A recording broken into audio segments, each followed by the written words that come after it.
భారతి 2 అర్థమయ్యి అర్థం కాకుండా ఉంది. అంటే మంచి చెప్పారా చెడు చెప్పారా, లంచాలు తీసుకుంటున్నారు కదా, సో మెసేజ్ ఇచ్చి వదిలేశాడు. ఆ చెప్పినోడు బ్యాడ్ అయ్యాడు. అది ఒకటే నచ్చలేదు నాకు. ఎందుకంటే కమల్ హాసన్ గారు లాంటి గొప్ప వ్యక్తి, ఒక ఫ్రీడమ్ ఫైటర్, లంచాలు తీసుకోకండి, ప్రతి ఫ్యామిలీలో కూడా ఒక లంచం తీసుకుని ఉంటాడు, మీ యువత పట్టించండి అని చెప్పేసి ఒక మంచి మెసేజ్ ఇచ్చారు. నాకు అది జనాలు ఎవరు వినరు. కానీ నాకు బాగా నచ్చిన పాయింట్ ఏంటంటే ఒక 4 పాయింట్లు పట్టుకున్నారనమాట.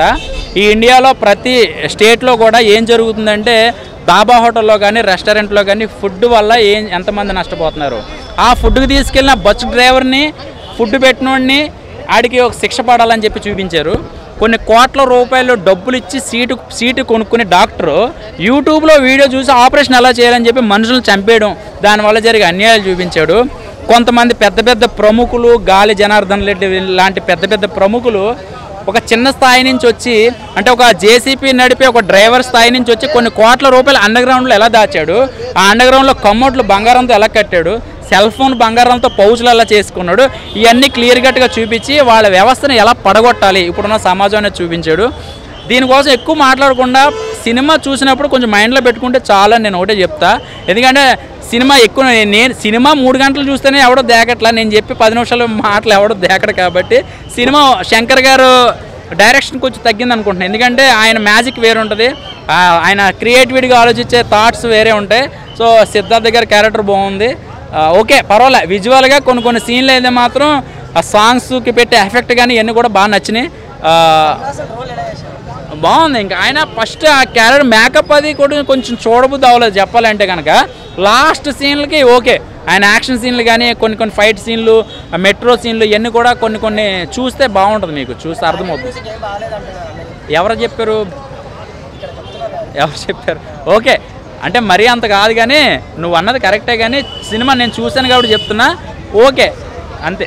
కమల్ హాసన్ గారికి అనిరుద్ధ్ ప్రాణం ఇచ్చేస్తాడు అనుకో, అంటే గేమ్ చేంజర్ కి ఏమైనా దెబ్బ ఉంటుందా? లేకపోతే ఇలాగా జరుగుతుంది కదా, ఇది మన ఈ ఫుడ్ మనం తినడం కరెక్టా, వీడిచ్చే బట్టలు మనం వేసుకోవడం కరెక్టా?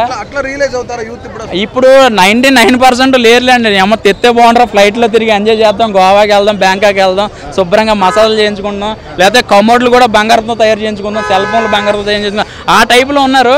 సో మారితే బాగుంటుంది. ఎందుకంటే తప్పు చేసినోడే నీతులు మాట్లాడుతూ ఉంటాడు. సో అలాంటి రాజకీయ నాయకులు, పోలీసు వ్యవస్థ కానీ కొన్ని పెద్ద పెద్ద పదవుల్లో ఉన్నవాళ్ళు కానీ వీళ్ళందరూ నీతులు చెప్తున్నారు, బొట్లు పెట్టుకుంటున్నారు, దండాలు పెట్టుకుంటున్నారు. సో చేసే పనులు అయితే మాత్రం కొంచెం ఇది అనిరుద్ధ్ బ్యాక్గ్రౌండ్ స్కోర్ ఇందులో మ్యాక్సిమం పడిపోయిందని అంటారు. ఇందులో అనిరుద్ధ ఏఆర్ రెహమానా మీకు తెలుసా? అసలు మ్యూజిక్ డైరెక్టర్ తెలియదు. అసలు శంకర్ గారు అంటే ఏఆర్ రెహమాన్ ఎక్కువ వాడతాడు. సో బ్యాక్గ్రౌండ్ స్కోర్ అనేది కొంచెం బీజిఎం ఒకటే స్లోలో వెళ్ళిపోయింది, అంటే ఆ ఎఫెక్ట్ ఇవ్వలేదు నాకు చెప్పాలంటే. సో ఈ ముసలోడి క్యారెక్టర్ ఏం చూస్తాను రా అని అనిమిలో అసలైన కమల్ హాసన్ ఒక 20 నిమిషాల తర్వాత అమ్మా ఇదిరా అని చెప్పి గూస్ బంప్స్ వస్తాయి. కొన్ని సీన్లు, ఫైట్ సీన్లు కానీ అసలు ఎలా చేశాడు రా బాబు, కొన్ని స్టంట్స్ అని ఎగరడాలో కానీ, అంటే ఒక ముసలోడు తలుచుకుంటే 6 ప్యాక్ కూడా తీయగలడు అని చెప్పి చూపించారనమాట. సో నేను చెప్పేది పూర్తిగా వింటే అసలు నేను చెప్పేది మీకు అర్థమవుతుంది, మధ్యలో వస్తే నేను ఏం చెప్తాను. ఓవరాల్గా సినిమా బాగుందండి అంతే. పార్ట్ 1 బాగుందని చెప్తాను నేను. 4 అండి, 5కి 4 ఇస్తాను.